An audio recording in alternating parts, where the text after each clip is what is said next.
Selamat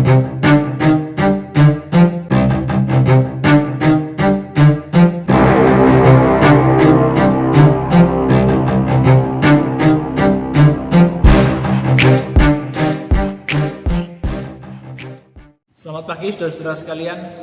Senang sekali saya bisa kembali memberikan pesan-pesan kepada kita sekalian pada pagi hari. Saya ingin mengajak kita untuk merenungkan sebuah hal dalam hidup ini. Siapa yang gak senang dapat duit? Saya juga senang dapat uang. Kita semua senang kalau kita untung secara ekonomi, uang. Bahkan kita juga banyak bekerja setiap harinya buat dapat uang. Dan menurut saya sih nggak ada yang salah dengan itu.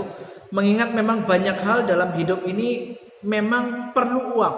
Ya, makan perlu uang, sekolah perlu uang, perjalanan perlu uang, rumah perlu uang, kesehatan perlu uang, kesenangan perlu uang, hobi juga perlu uang dan sebagainya. Jadi uang itu memang penting juga dalam hidup kita. Nggak ada yang salah dengan itu. Tapi saya ingin mengajak kita untuk melihat sebuah ayat dalam 1 Timotius 6 ayat yang ke-10. 1 Timotius 6 ayat yang ke-10. Saya akan bacakan bagi kita sekalian. Karena akar segala kejahatan ialah cinta uang. Sebab oleh memburu uanglah beberapa orang telah menyimpang dari iman dan menyiksa dirinya dengan berbagai-bagai duka. Jadi kata Paulus kepada Timotius bilang seperti ini, akar segala kejahatan adalah cinta uang. Oleh memburu uanglah orang menyimpang dari iman dan seterusnya. Jadi ada dua kata yang ingin kita sama-sama lihat pada pagi hari ini adalah cinta uang dan memburu uang. Jadi sebenarnya begini, bukan uangnya yang salah, tapi kita ini yang terlalu cinta dan terlalu memburu uang. Menjadikan uang tujuan hidup, menganggap kebahagiaan akan datang kalau kita banyak uang. Makanya Paulus bilang kepada Timotius, akar segala kejahatan bukan uang, tapi cinta uang.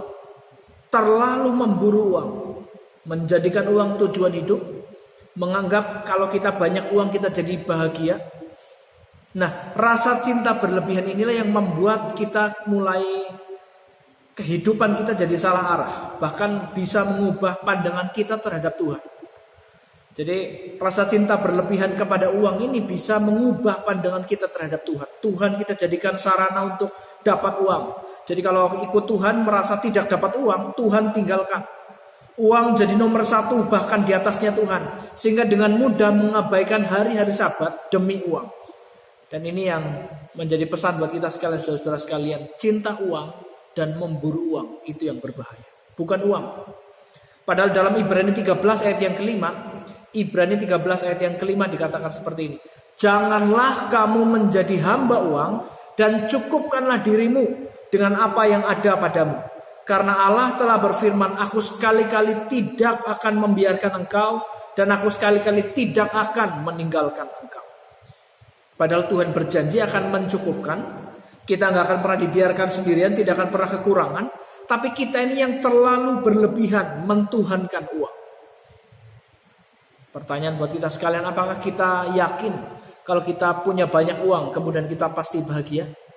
Apa kita yakin kalau kita banyak uang kita bakal hidupnya tenang, pasti punya sukacita?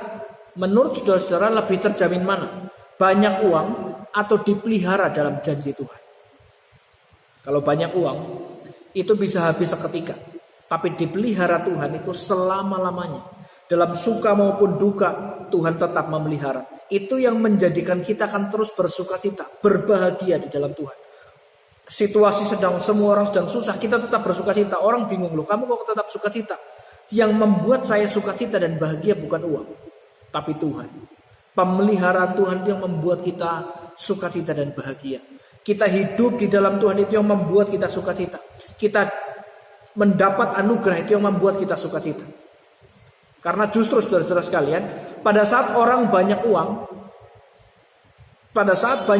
kondisi sedang banyak uang, saudara kenal Raja Salomo, raja yang sangat kaya luar biasa. Raja Israel yang terkaya luar biasa pada saat itu. Justru pada saat dia sedang banyak uang, justru dia mengalami kehidupan yang jauh daripada Tuhan. Dia makin jauh daripada Tuhan. Apakah bahagia? Sama sekali tidak bahagia. Setelah dia naik dan kemudian dia mulai mentuhankan uang, akhirnya kerajaan Israel jadi berantakan. Pesan saya buat kita semua pada saat ini adalah Tuhan harus tetap nomor satu dalam hidup kita. Karena uang itu hanya berkat dari Tuhan. Jangan khawatir, kita pasti dicukupkan, bahkan dilimpahkan kalau kita mau bersyukur buat pemeliharaan Tuhan. Uang itu datangnya juga dari Tuhan. Jadi jangan mentuhankan uang lebih daripada Tuhan. Jadi jangan terlalu memikirkan berkat yang memang sudah dijamin buat kita. Lakukan saja perintah Tuhan dan Tuhan pasti pelihara kita dengan luar biasa.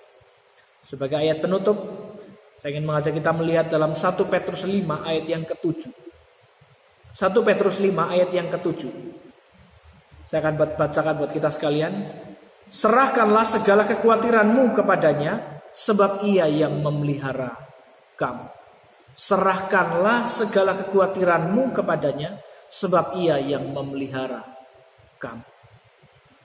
Saya berharap dan saya rindu supaya kita semua benar-benar menjadi pekerja yang setia, pekerja yang diberkati Tuhan dengan banyak hal dalam hidup ini.